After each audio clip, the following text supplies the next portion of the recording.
My wife told me the party would be boring. That was the first lie. Just a few friends, Rachel said while checking her phone. Nothing crazy. We'll eat, talk, maybe watch a movie. You don't even have to come. I believed her. At least, I thought I did. She had been distant for weeks, but I blamed work. She came home late, guarded her phone, and started making excuses whenever I asked simple questions. Still, I didn't want to become the suspicious husband who saw betrayal behind every notification.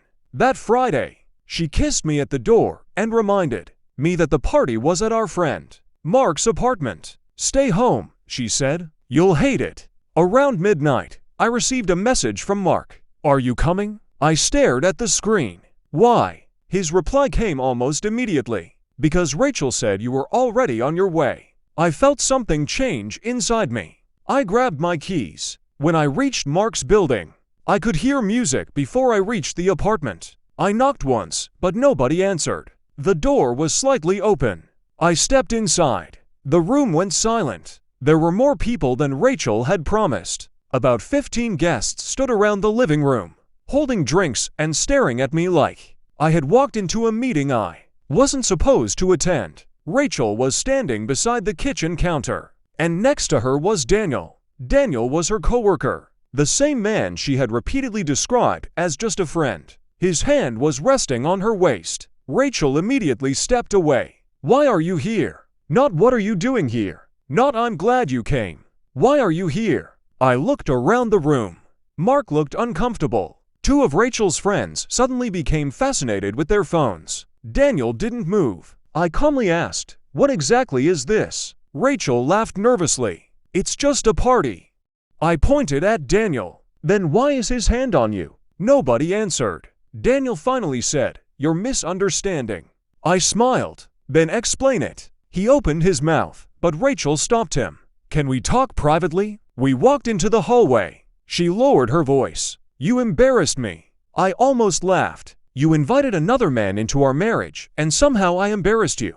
Her expression hardened. "It isn't what you think." "Then tell me what it is." She looked away. That was enough. I asked one final question. "Have you been seeing him?" Rachel stayed silent for several seconds. Then she whispered, "It happened." 2 words. That was all I needed. I didn't shout. I didn't insult her. I didn't ask how many times. Instead, I pulled out my phone and opened my messages. I knew something was wrong. Her face changed. "What do you mean?" I noticed the deleted messages. I noticed the late nights. I noticed how nervous you became whenever his name appeared. She stared at me. "Then why did you come here?" "Because I wanted to see whether I was wrong." I looked through the doorway at Daniel. I wasn't. Rachel grabbed my arm. "Please, we can fix this." I gently pulled away. "You already made your choice." She began explaining everything. It had started months earlier with late conversations, then secret lunches, then meetings after work. She insisted it had never been serious. But I stopped listening.